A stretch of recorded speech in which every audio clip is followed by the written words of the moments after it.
అందరికీ నమస్కారం. ఇవాళ మనతో ప్రముఖ ఆధ్యాత్మికవేత్త ప్రొఫెసర్ డాక్టర్ మూలపూడి సత్యనారాయణ మూర్తి గారు మనతో ఉన్నారు. వారితో మాట్లాడదాం. గురుగారు నమస్కారం. నమస్కారం మణికంఠ. సార్, నిన్నటి నుంచి ఒక న్యూస్ అయితే వైరల్ అయింది. నిన్నటి నుంచి నాగ చైతన్య అండ్ శోభిత ధూళిపాల వీళ్ళిద్దరూ ఎంగేజ్మెంట్ చేసుకున్నాను నిన్నటి నుంచి న్యూస్ సర్క్యులేట్ అయింది. అదేవిధంగా ఇవాళ నాగార్జున గారు స్వయంగా షేర్ చేశారు ఎంగేజ్మెంట్ ఫొటోస్. మరి గతంలో సమంత నాగ చైతన్య విడిపోయినప్పుడు చాలామంది ఫీల్ అయ్యారు. మంచి లవ్ స్టోరీ కదా, చాలామంది కొంతమంది నాగ చైతన్యాన్ని తప్పు అంటారు, కొంతమంది సమంత తప్పు అంటారు.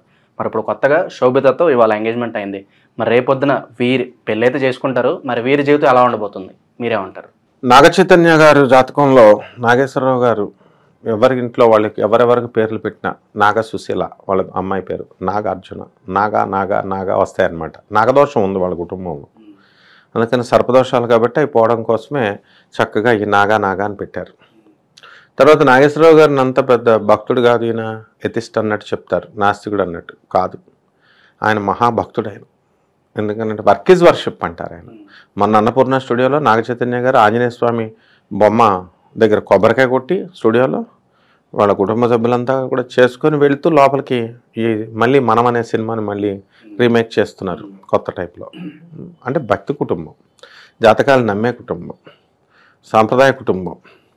అయితే మనుషులు కాబట్టి కుజ దోషాలు అనేవి, సర్పదోషాలు అనేవి కామన్గా ఉంటాయి. అది పోవడం కోసమే నాగా అని పేరు ఎవరో చెప్తే అది అలా పెట్టుకుంటూ వచ్చారు. బాగుంది.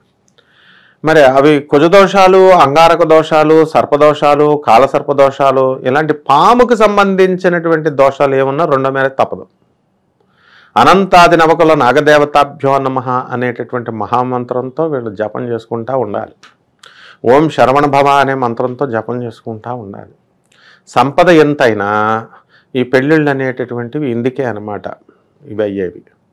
సో ఈ కారణంగా వాళ్ళు పెళ్లి చేసుకున్నప్పుడు, సమంతాన్ని లవ్ చేసుకున్నప్పుడు, లవ్ ఇస్ బ్లైండ్ అంటారు.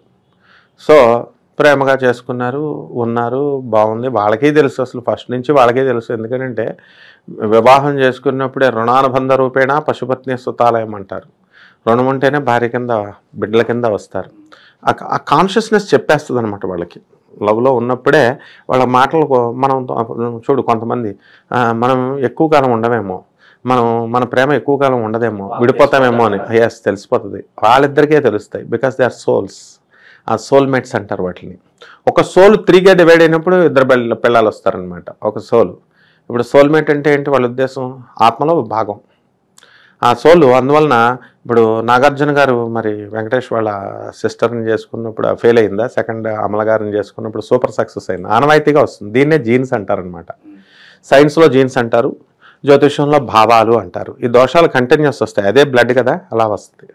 కాబట్టి ఇప్పుడు జరగబోయేటటువంటి ఈ కళ్యాణంలో ఈ శోభిత గారితో బ్రహ్మాండంగా సక్సెస్ అవుతాడు. ఎందుకంటే పవన్ కళ్యాణ్ గారిని తీసుకో, లాస్ట్గా సక్సెస్ అవ్వలేదు. ఇంకేముంది, ఫారినర్ ఆవిడని కూడా వదిలేస్తున్నారని అన్నారు. లేదు, అలా ఉండదన్నమాట. అంటే అది జాతకరీత్యా వాళ్ళ పూర్వజన్మ కర్మలను బట్టి, వాళ్ళు సినిమా యాక్టర్లవని, ప్రైమ్ మినిస్టర్లవని, సీఎంలవని, మినిస్టర్లవని, ఎవడైనా సరే మానవుడే కర్మను అనుభవించాలి. అందువలన అలా జరుగుతాయి అన్నమాట. ఆ దోషం అనేది ఇంక లైఫ్ లాంగ్ రాదనమాట. ఏదో ఒక్కసారి వస్తుంది, ఒక్కసారి ఫెయిల్యూర్ వస్తుంది. ఆ ఫెయిల్యూర్ భాగంగా సమంత గారితో విడిపోయారు. బాగుంది, ఫ్రెండ్లీగా విడిపోయారు. వాళ్ళ పని ఆవిడ పనులు ఆవిడ చేసుకుంటున్నారు, ఈయన పనులు ఈయన చేసుకుంటున్నారు. కాబట్టి ఈ వివాహం మరి ప్రతి ఒక్కళ్ళు సెటిల్ అవ్వాలనే కదా కోరుకుంటారు. బాగుండాలి, శుభమాని పెళ్లి చేసుకుంటుంటే పెళ్లి కూతురు ముందు ఎక్కడ ఉందిరా బాబు అని అంటే వాడెవడు పెళ్లికి పిల్లిని ఎత్తుకు చంకలో పెట్టుకుని వెళ్ళారు. ఇలాంటి సామెతలన్నీ ఎందుకు వచ్చినాయి? కాబట్టి అపశకునాలు పలకూడదు అనమాట. కాబట్టి జాతకరీత్యా కూడా మరి లౌకిక రీత్యా కూడా వాళ్ళిద్దరూ కలిసి ఉంటారు. వాళ్ళ సంసారం బ్రహ్మాండంగా ఉంటుంది. అందువలన ఇంకేమీ ఇది లేదు. అవన్నీ చూసుకుని వాళ్ళ కుటుంబ సభ్యులంతా కూడా వాళ్ళు ఆ నిశ్చితార్థాలు అవన్నీ కూడా చేస్తారనమాట. వాట్ ఎవర్ ఎవరైనా కావాలని విడిపోరు, అందరికీ చాలా కారణాలు ఉంటాయి. ఏదేమైనా కానీ మొత్తానికి మరో కొత్త చాప్టర్కి నాగ చైతన్య సిద్ధమవుతున్నాడు. తను హ్యాపీగా ఉండాలని కోరుకుందాం సార్. ధన్యవాదాలు.